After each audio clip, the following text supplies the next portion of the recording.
It's our September Prospects episode. We'll talk about a number of players who can make an impact this year and set you up for 2022 and beyond. Rotowire's James Anderson joins us next on Beat the Shift.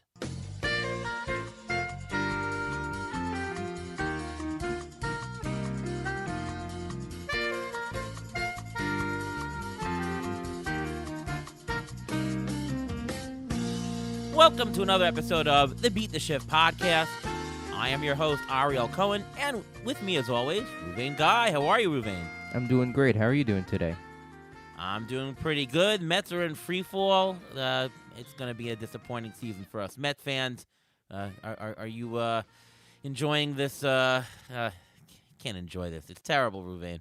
Well, listen, they're going through a tough stretch where they're playing 14 straight games against the Giants and the Dodgers, and the Braves, who are in first place, are going to be doing the same thing against the Giants, Dodgers, and Padres. So we'll see if they can go through the gauntlet like the Mets did, or if they can raise to the top and keep their lead. We'll see what happens.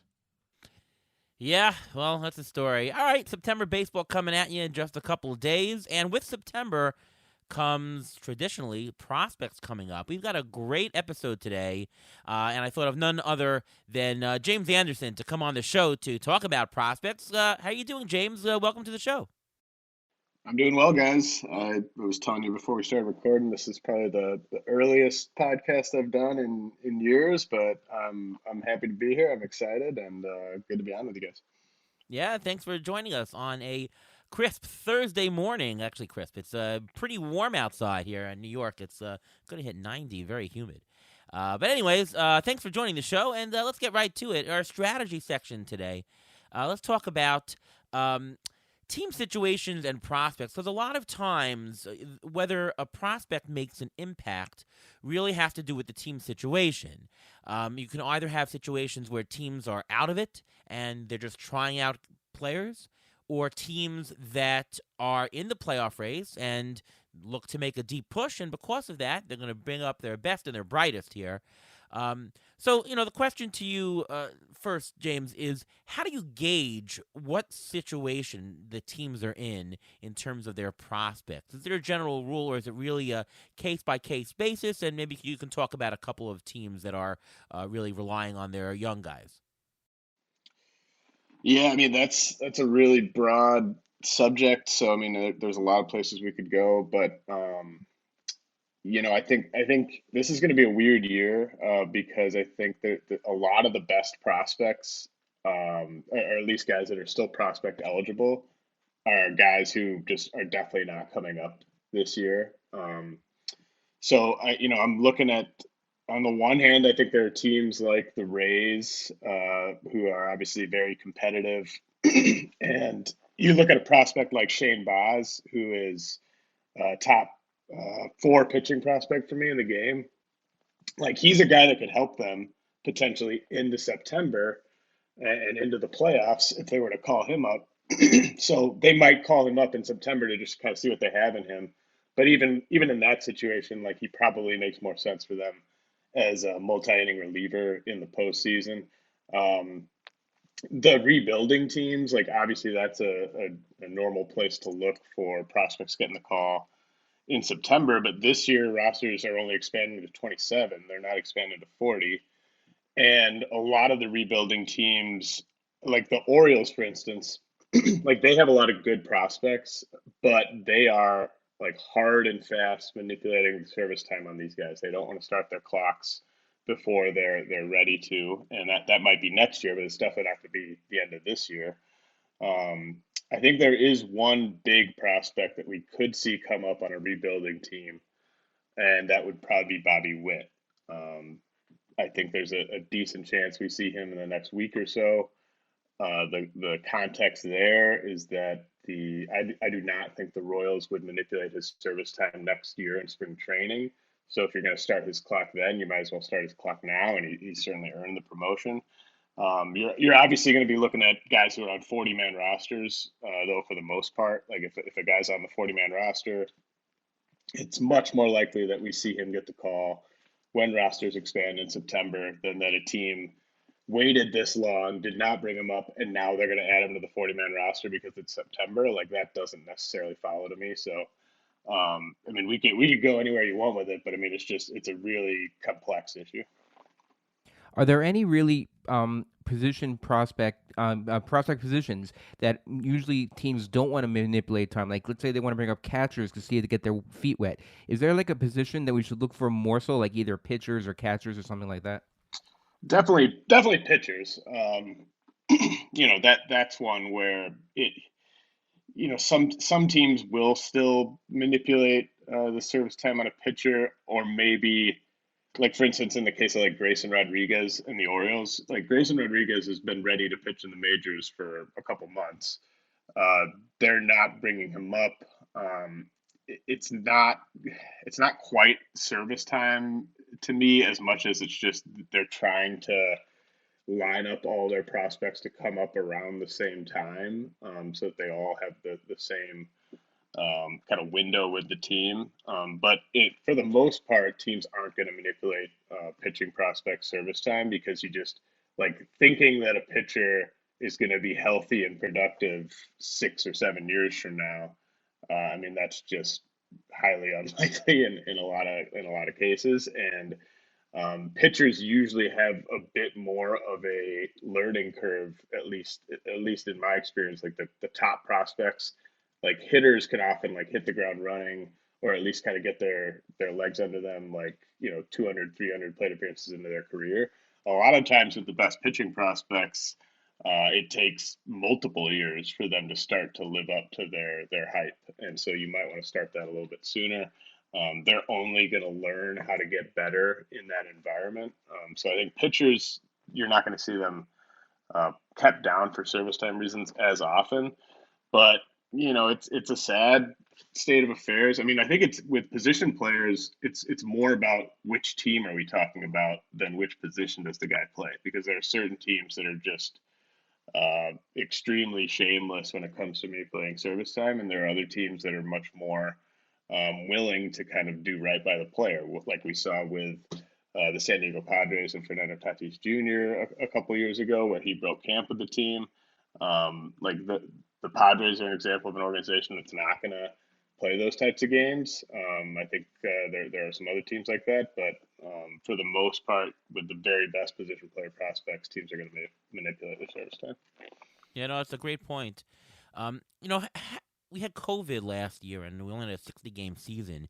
How does that affect the way that prospects come up this year? Because obviously, there was no minor league season last year, so less time for development, and especially for pitchers, they didn't have the opportunity to really ramp up their innings. How do you think that all affects prospects for this year in 2021?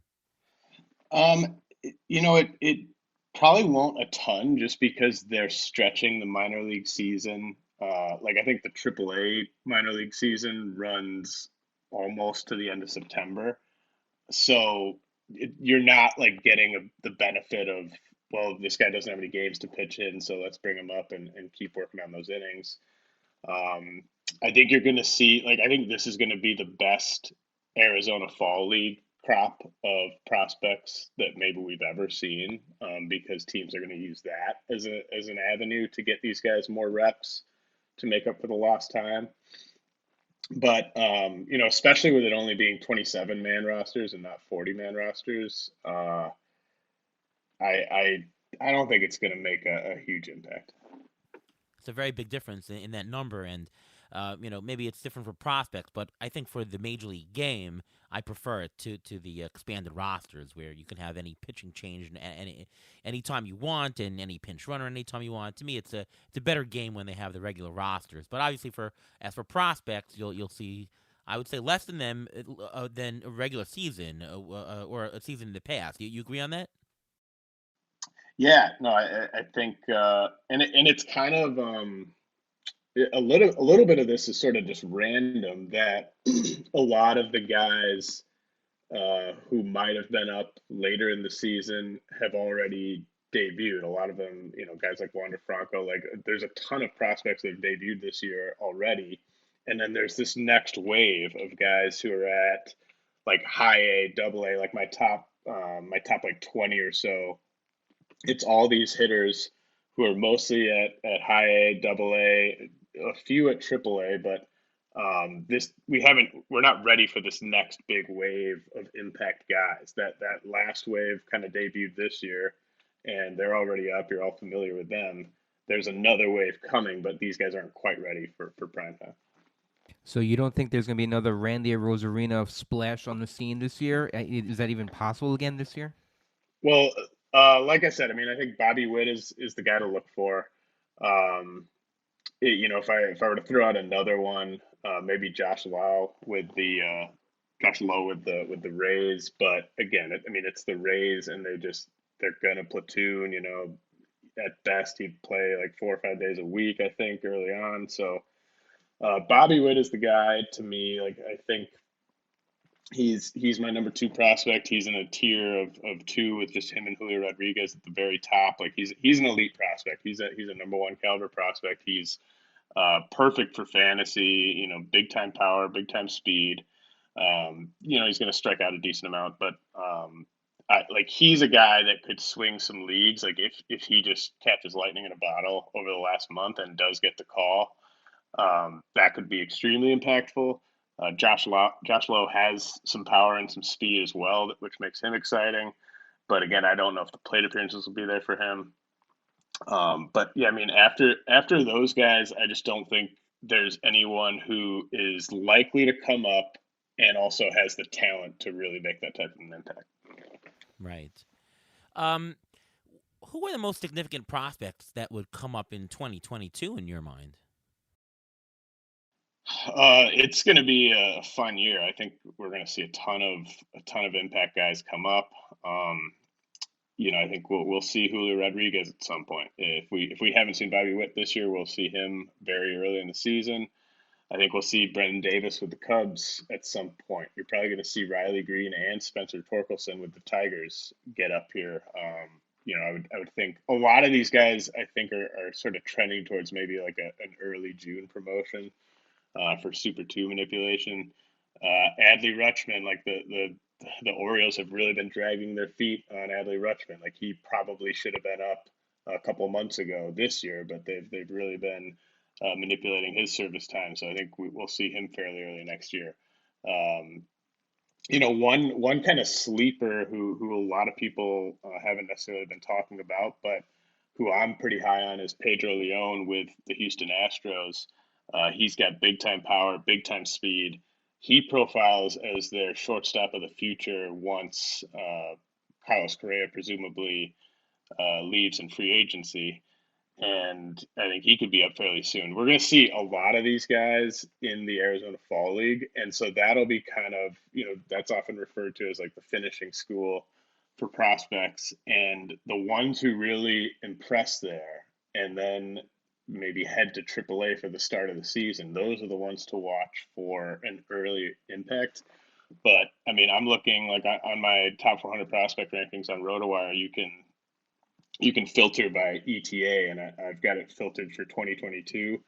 I mean, there are a ton of guys that are going to be up next year who are very high in my rankings. So it should be another fun year in that regard. Obviously, they're not all going to pan out, and you're going to have to wait a couple months on a lot of them. But most of the guys in my top like 7 or 8 are going to debut next year. Yep, and I plan to be at the Arizona Fall League this year with Baseball HQ's First Pitch Arizona. If you haven't been to that, it's a great time.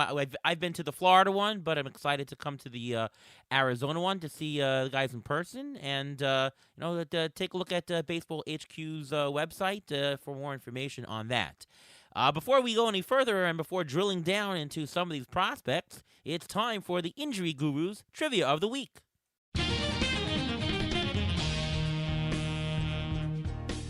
Well, we're going to be talking about the top prospects now and what we expect of them in the future.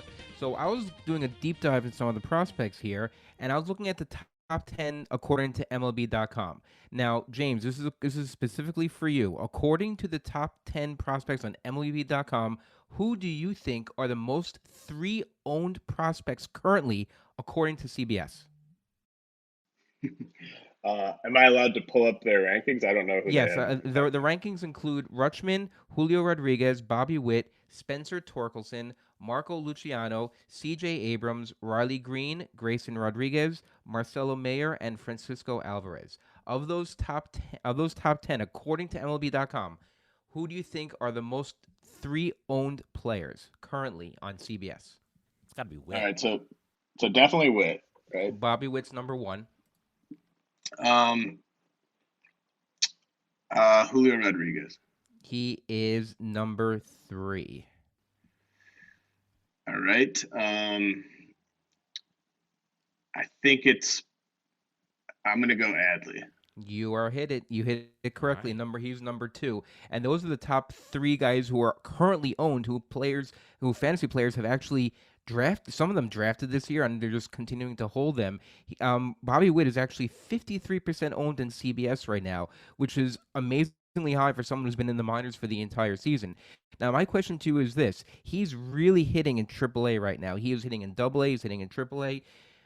Where does he fit into the Royals' future? I mean, they still have Mondesi who can play short. They have Whit Merrifield who can play second. I know Bobby Witt did play some third already in AAA, but where do you think he fits in?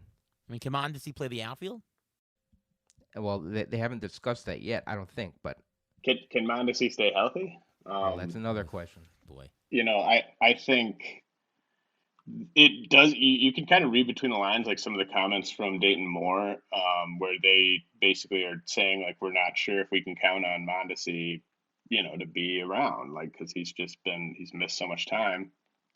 Um, so I think if Mondesi's healthy, he's a superior defensive shortstop to Bobby Witt, and he will play shortstop. But Bobby Witt he really has kind of prototypical like size, power, arm for third base, and they do not have anyone standing in his way at third base. So I think if everything broke perfectly for Kansas City, you'd be looking at Witt and Mondesi on the left side of the infield. Maybe you move Nicky Lopez into kind of a utility infielder role and play some second base when Whit Merrifield's in the outfield. But Bobby Witt as a third baseman, like that makes a lot of sense to me. He can definitely play short, but if Mondesi's healthy, I would expect Witt to play third. Let's talk about Julio Rodriguez, who we just mentioned here. What is his ETA in your opinion? I think he'll probably be up in early June of next year. Um, he was It was one of the more confusing assignments I've really ever seen for a top prospect when they sent him to high A this year, because he was excellent at high A in 2019, and so to send him back to high A after all that, after the pandemic, he was at the alt site that whole time. Like, he's really impressed, and he went to the Arizona Fall League after 2019. Really impressed there. So they really went out of their way to manipulate his service time with the assignments they gave him. High A, that now he's at Double A. He's doing very well there. He's going to go back to the Arizona Fall League this year, and he's going to probably be the best player in the Arizona Fall League. And then I think he'll go to AAA, and it'll just, do they want to get the extra year, or do they want to get the extra year and only have to do 3 years of Super Two with him?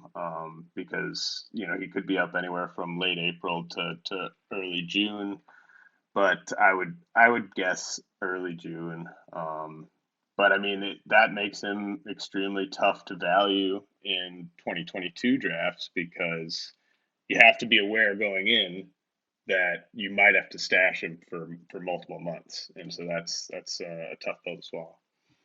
Now, if you were in a keeper league or if you were in a long term type league, would you rather have Kalenic or would you rather have Rodriguez? I'd rather have Rodriguez. I have had Rodriguez ahead of Kalenic, or Kelnick for 95% of the time those guys were prospect eligible. I had Rodriguez ahead. I moved Kelnick ahead, uh, like shortly before he debuted, just because it was very clear that we were going to see him maybe a full calendar year before Rodriguez, and so that ETA.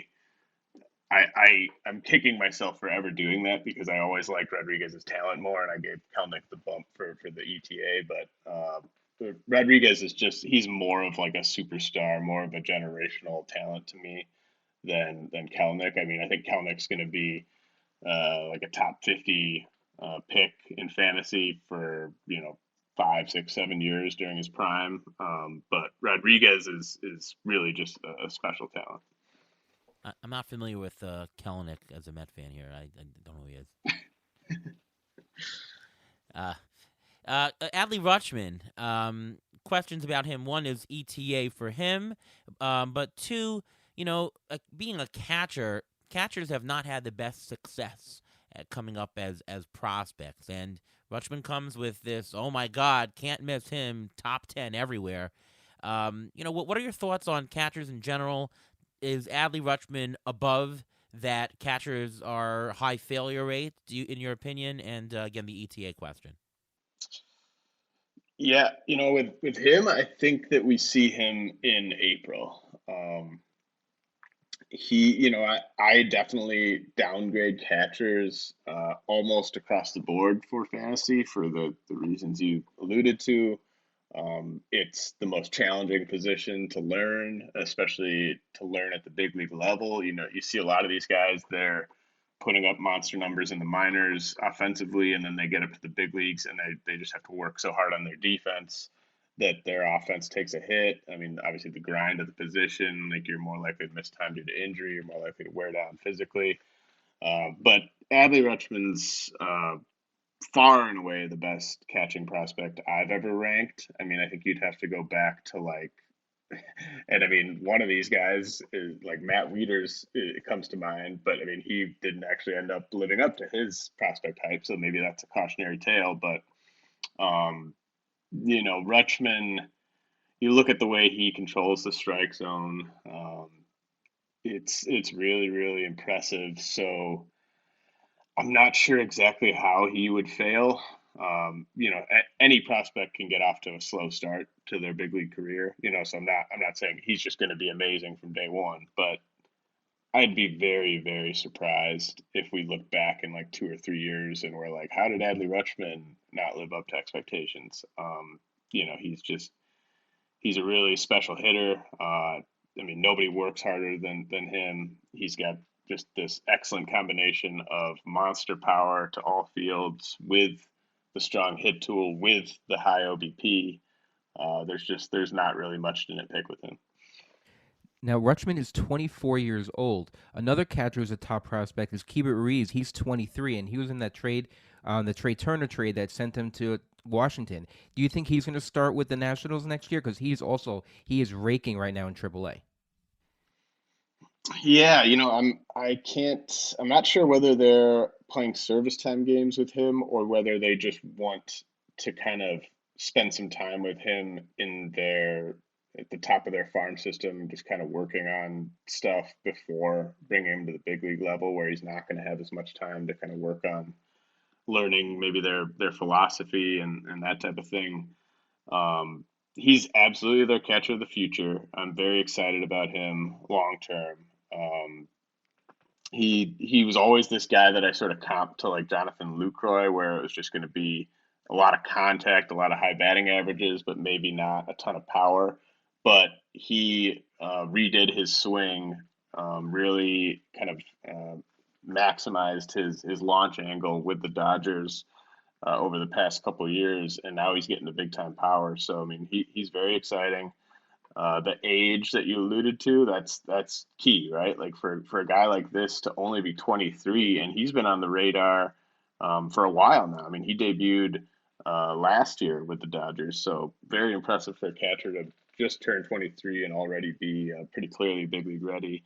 Um, I would expect him to probably get to compete for a job to start next season, and I got to imagine he would win that. So yeah, I think he's probably their opening day catcher next year. Want to talk a little bit about some prospects who have already hit but still are prospects. Let's talk about Joe Adell, now up for the Angels. He's up and playing every day. Got a homer and a stolen base. Thoughts on him down the stretch for this year and for the future? I've really, I've really kind of soured on Adele. I was never the biggest Adele guy. Uh, I recognize the risk there with the hit tool. But I mean, the fact that he went to AAA this year and still struck out almost 30% of the time, I mean that was just a really big red flag for me because I mean, he's spent time at AAA in 2019 and he's spent time in the majors and I know he's still only 22, but you shouldn't be striking out that much at AAA. The pitching there just it's not good enough for that to be where it should be. So I worry about the batting average with him. I also think that everyone knows how good of an athlete he is and how fast he is. Like his run times are going to grade out as plus. But he's also never been a guy who attempts stolen bases at a high clip. Like he just doesn't run as much as you would think for a guy who's as fast as he is. So I think he's always going to leave us wanting a little bit more. Maybe he kind of figures out a way to have success is with kind of like a Javi Baez type of approach. Because I mean, I just don't think the K and the walk rates are ever going to be kind of where we'd want them to be. So I think he's just going to have to find a way to maximize that approach and find a way to get to impact power despite that approach. Find a way to chip in on the bases more than he has to make up for the fact that he's not on base that often. But like he's definitely not a guy. Like I usually like going after prospects that I was really high on who maybe didn't live up to expectations in their first trial in the big leagues, but he's not going to be one of those guys for me. Interesting. Jaron Duran, he's now down to 37% owned on CBS. A lot of people dropped him over the past 2 weeks. Triple slash so far 221, 236, 372. Yeah. Uh, what are your thoughts on Duran for this year and for next year as well? Yeah, I was telling people to sell high on him earlier this year when he was at AAA, and I don't think anyone listened to me because I was always so low on Duran as a prospect that like if you had Duran, you probably weren't listening to me in the first place. Um, but I'm not a fan. Like I think uh, as you alluded to, like the approach is really pretty scary. And he never made it inside my top 50 as a prospect. And even when he was in the top 100, he was pretty easily the oldest hitter in my top 100. And, that's just not a good sign. I mean, he's going to turn 25 here in about a week. And he's got like he's left people with this really bad taste in their mouths, and like he'll be entering his age 25 season next year. The Red Sox are going to be very platoon happy, I think, in coming years, and they're going to have a lot of people they're trying out for spots in the outfield. So I don't think playing time is assured with him. I don't think even if he is playing, he's probably not going to play against left-handed pitchers. And so I'm not really interested at all in the short term or the long term. Do you see him being called up toward the end of the season? Because I mean, the Red Sox aren't a pennant race. Do they have the patience to play him, or not really? I could see him being up and down, maybe. It's just kind of like what role would he be serving for them? Because he's very fast, but he's not this like Gold Glove defensive outfielder. And maybe you could use him a bit as a pinch runner and stuff like that. But I think we will probably see him again. I just don't think it'll be in any kind of a meaningful role. All right, one more. Alex Kirilloff. Now he's out for the season with a wrist injury. But thoughts as possible centerpiece in the Twins lineup? Yeah, Kirilov is a guy that I actually, unlike Adele and Duran, I actually am still pretty high on Kirilov long term. He's a guy that I think will be out of sight, out of mind for a lot of people in redraft leagues next year, just because he had his moments for sure this year in his big league debut where he looked really good, but it's not like he set the world on fire. And he's obviously missed a ton of time now. So uh, I still love the bat. I think he could be a guy with plus power and a plus hit tool. And he's going to be turning 24 here. I think he could win a spot on their opening day roster next year and be given a chance to play every day as they kind of enter a bit of a mini rebuild. I think the price in drafts next year is going to be, like, is he going to be going outside the top like 200? Uh, he might be, and if he's going outside the top 200, I'm going to be very interested. You think Adley Rutschman is going to be overdrafted next year? Especially if you think that he's going to be coming up in April. Being the catcher. And catcher is not too thick a position, right? There isn't that much down there. You think he'll be overdrafted?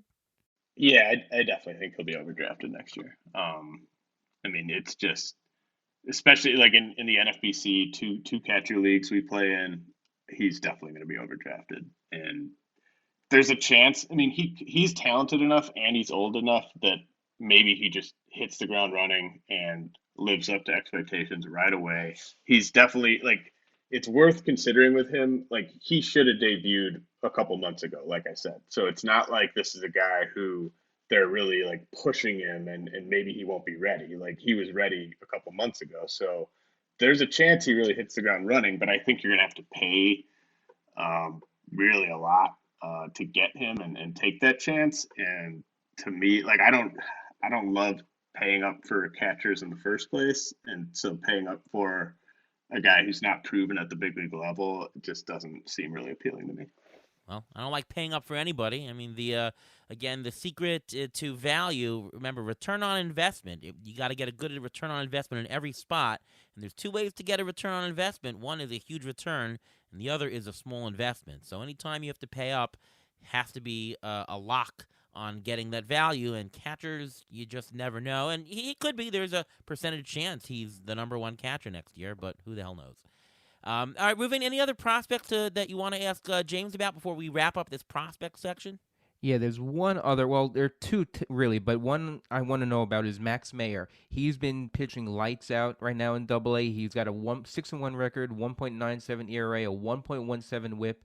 His K per nine is 9.6 right now in Triple A, and he's got in Double A. I'm sorry, and he's got a 51% ground ball rate. When can we expect to see him?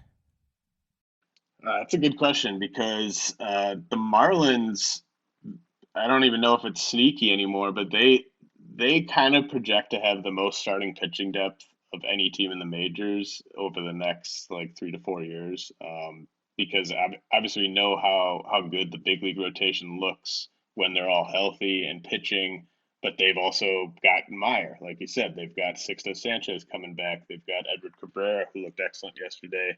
They've got Jake Eater, who's at Double A, who's a really good pitching prospect as well. So they've just got all this talent on the way. They don't even need Jesus Luzardo to pan out at all, and they've just got an embarrassment of riches. So there's going to have to be a spot available for Meyer to get that chance. And obviously, we aren't going to bank on these guys staying healthy and staying productive. So I think the spot will open up at some point next summer. But I think he's more of a watch list guy for me in 2022. Like, I don't think you go out and you stash a pitching prospect who might not be up for a couple months. But I mean, I love Meyer. I think he's a no doubt top three pitching prospect. His slider is absolutely ridiculous, and yeah, I mean, I'm really excited to see how he does in the majors. And there's one other player I want to mention. This guy Nolan, he plays third base for the Cardinals. I'm not talking about Nolan Arenado. I'm talking about Nolan Gorman. He's a natural third baseman. He's playing second base right now in the minors, and he's really hitting very well. Where do you see him in the Cardinals' future? Because I think they're trying to put him at second, because second base right now is open, but they'd have to move some pieces around. What do you think about him? Yeah, I thought that if the Cardinals had been a bit more in the hunt and Gorman had played a bit better at AAA, I think we could have seen him this year. I mean, he like you said, he's doing fine at AAA. I don't think he's necessarily kicking the door down, but And I don't think the Cardinals are quite competitive enough. Maybe we could see him in September. I guess I wouldn't completely rule that out. And the Cardinals are one of those teams that will like I think they're kind of maybe in the middle to maybe a bit more player friendly. Like I don't think they're just going to go out of their way to manipulate a guy's service time. Um, but I do think he's their second baseman of the future. He's been fine there. As you said, third base is his more natural position, but that's very clearly locked up, and I think they can move guys like Tommy Edman around, and so I think Gorman spends the bulk of next year in the majors. He probably goes to the Arizona Fall League as well, and he could win a job out of spring training next year. I wouldn't necessarily rule that out, but we'll definitely get to see how the bat plays early next season. All right. Let's move on to our waiver wire section today. That's where we talk about a few potential waiver wire pickups you might want to get on your team this week. James, we'll start with you. Do you have a player or so that you think that people should be looking at? Man, this is so tough. I see Connor Joe out there in my TGFBI league. I see him out there in an online championship league that I'm in, which is a 12-teamer, and the Rockies have one series at home next week, so Connor Joe stands out. I don't know. It's one of those things where it's very league dependent. So I don't have anything that's like amazing that's earth shattering for you on the hitter side. Yeah, and Connor Joe's a good pick, although I've got a lot of Raimel Tapia shares, so I'm sort of, oh no. And I don't have any Connor Joe shares. I probably should have jumped in quicker. We actually mentioned Connor Joe in the show about a month ago, and yeah, he was definitely the right guy, and still is if he's available in your league.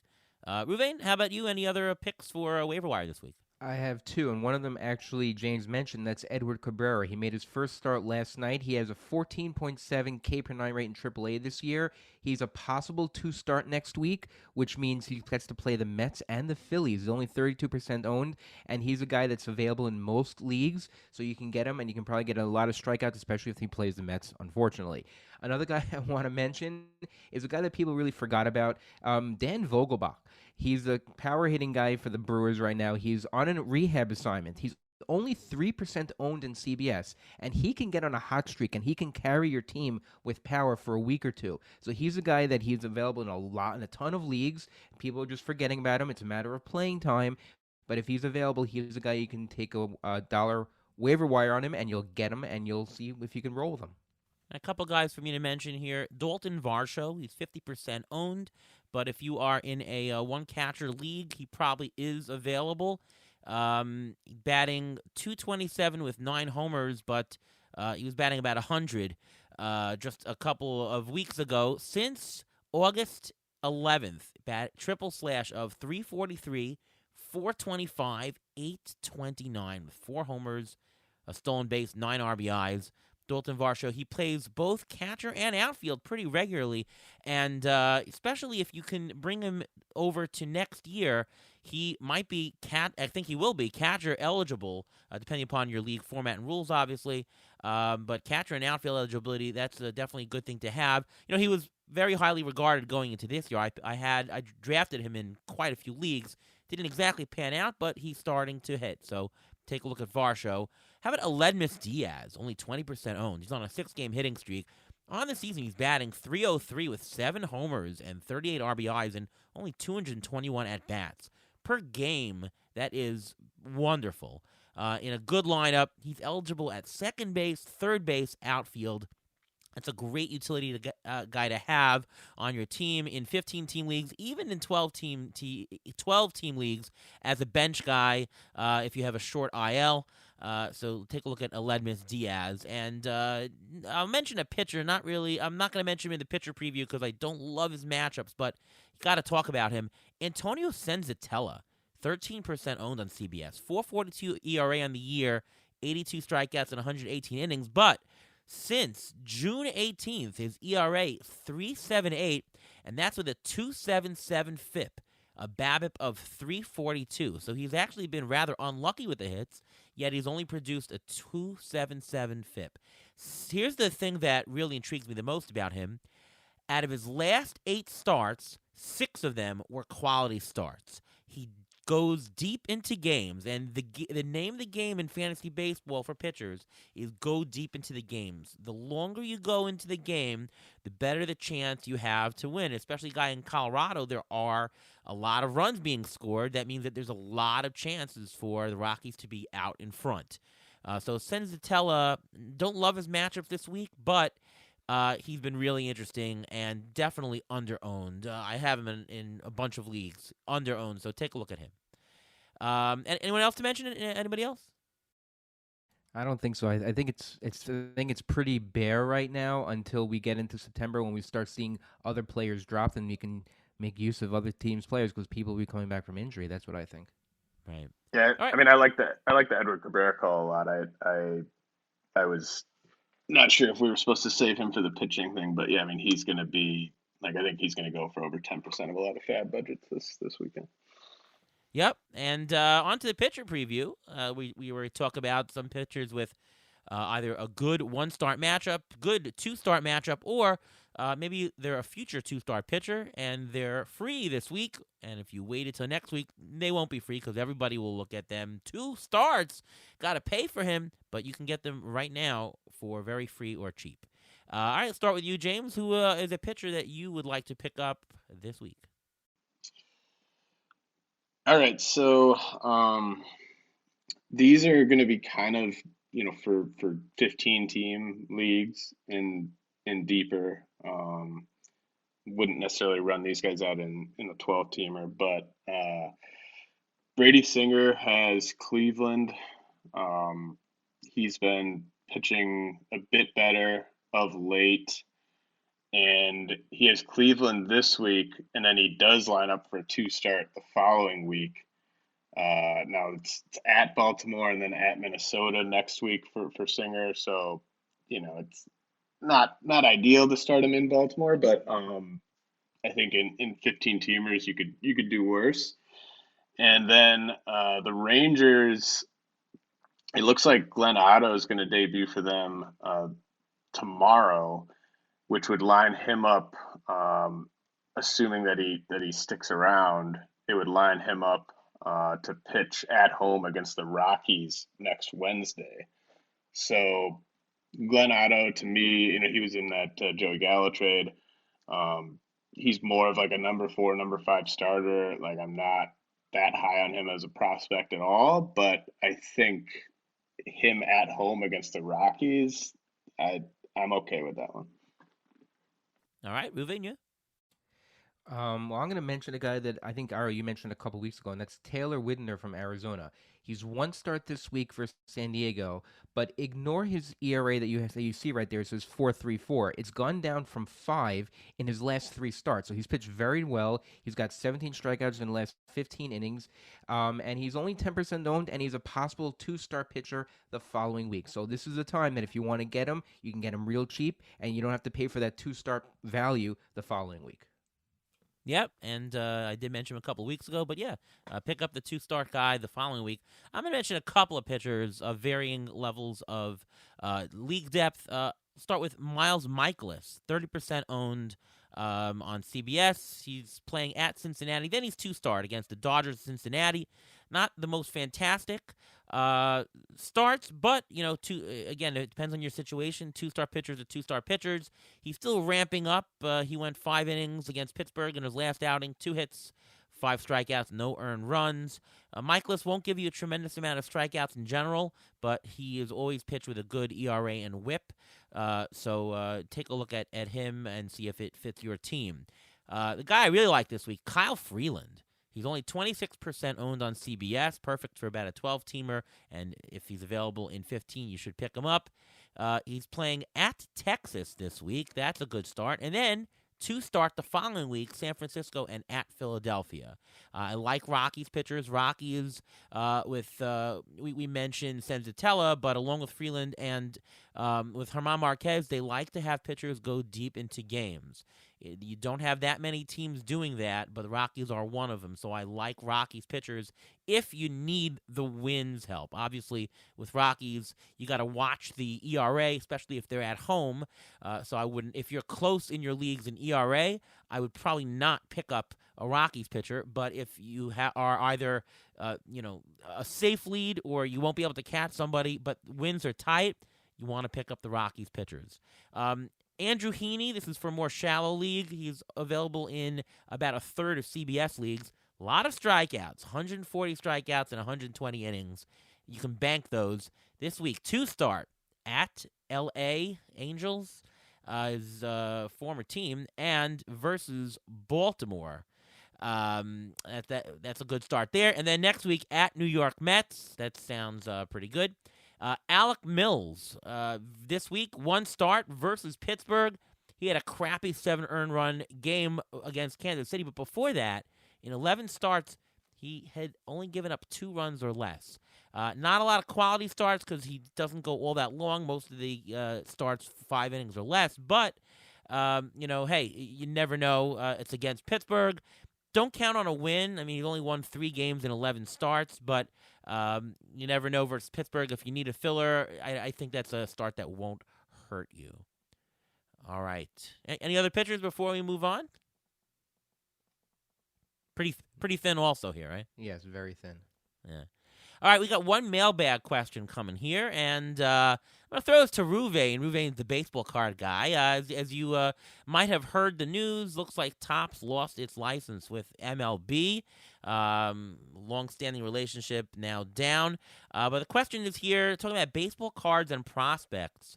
Can one affect the other, and can we learn anything from it? Let's start with you, Ruvain. I'm not sure. I always thought there was a correlation between how the prospect is doing and the baseball card value or their pick. It's just very hard to know. I mean, this year when Top Series 2 came out, one of the top cards in the actual set is the Alex Kirilloff. So it does show that they know what they're talking about. But I always wondered if there was this correlation between the value of a baseball card, a prospect, and how they're actually thought of in the baseball community. And that's why I thought this was an excellent question. I have no idea what the answer is or if there's any research done on this. And I thought, James, you're the perfect person to answer this. Yeah, so a lot of people subscribe to my rankings for collecting baseball cards, not for Dynasty, because it's a good way of sort of getting on top of like which rookie or which prospect card I should really be chasing. Like obviously, like when the Jason Dominguez like Bowman card dropped a couple years ago, like that was just like a huge deal because of all the hype surrounding him.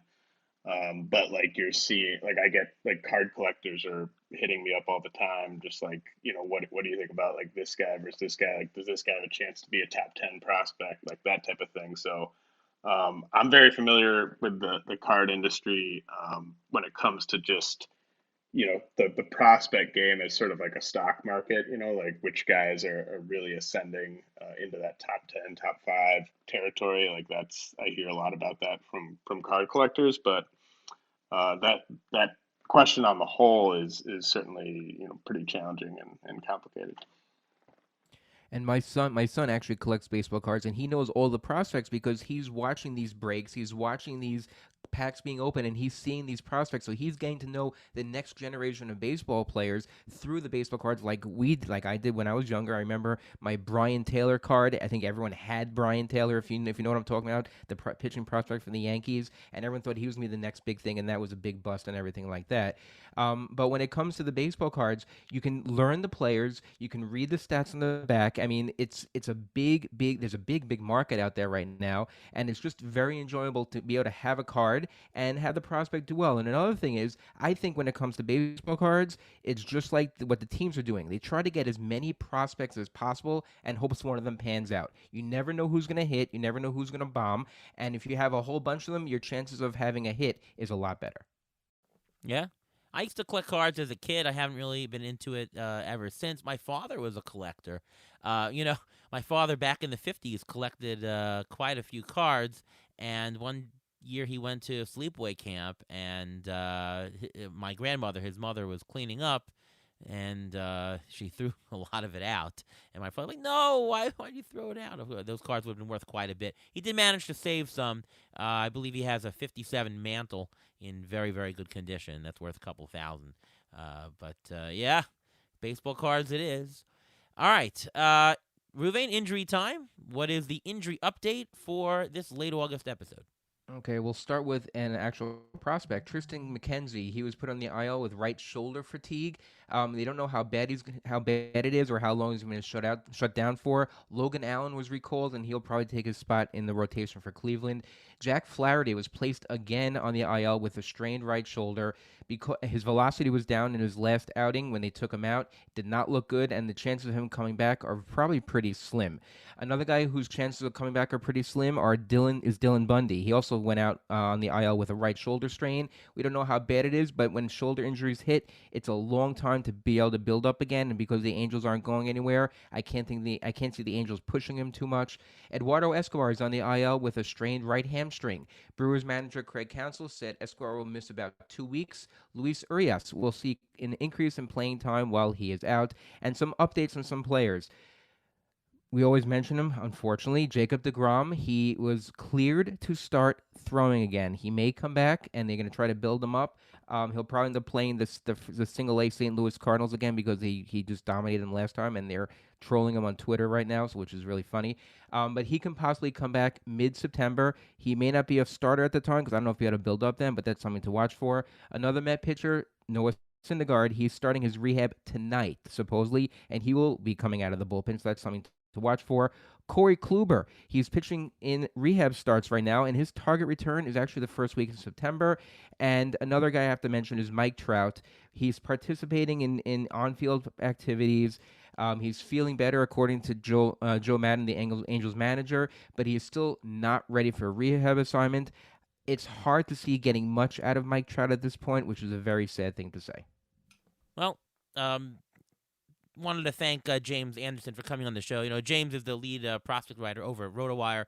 He just dropped his top 400, which must have been really complicated this year, as the minors didn't happen last year and people are just getting into it. So check that out over at Rotowire, top 400 that just dropped. James, thanks so much for being on the show. Why don't you tell us where we can read your stuff, reach you, and all things James Anderson? Yeah, I mean, you mentioned the top 400 that just got a big update. That was a ton of work. I would strongly recommend checking it out. I mean, like you alluded to, there's been more kind of big time pop up prospects this year than in most years because it's been so long since we saw a lot of these guys. But you can find me on Twitter at RealJRAnderson. I tweet out all my podcasts, all my links and stuff like that from there. Clay Link and I do a prospect podcast every Wednesday. You can find that if you just search Rotowire Prospect Podcast or just Rotowire Baseball Podcast. But yeah, I mean, thanks so much for having me on, guys. Sure. Are you still doing the SiriusXM show? That's a kind of 6 months at a time. We do baseball from January through June, and then it goes football July through December. So we'll be back with that in January. Right. No, great stuff. And, you know, as you saw this show, I really didn't do any of the talking here. We're not big prospect guys. We're not big dynasty players on this show, but a lot of you are. And even if you aren't like us, it's good to know the top guys and good to be aware of the pipeline of baseball. And obviously, James knows his stuff. So we're very, very honored to have had you on the show. Thanks again, James. Hey, thanks. This was a lot of fun, guys. Thanks for having me on. All right, Ruvain, how about you? Why don't you tell us where we can find you, read you, and all things Ruvain Guy? You can follow me on Twitter at MLB Injury Guru, where I tweet out injury updates on a daily basis. Who's the next guy up? How long they're going to be out for? Whether they're going to be out for the rest of the season, actually, at this point. And you can also read my articles, which are weekly. They come out on Saturday for Rotoballer, discussing all these injuries as well as more. All right, I'm Ariel Cohen, and you can read my work over at Fangraphs, Sportsline, and Rotoballer. You can follow me on Twitter at ATCNY, And you can listen to me every week here on Beat the Shift podcast presented by Fangraphs. All right, we'll be back next week with more as we get set for this stretch run in baseball here. Month left to go. Go win some hardware. Go take down your championships in your league, and we'll help you as much as we can along the way. All right, we'll see you next time, guys. Take care.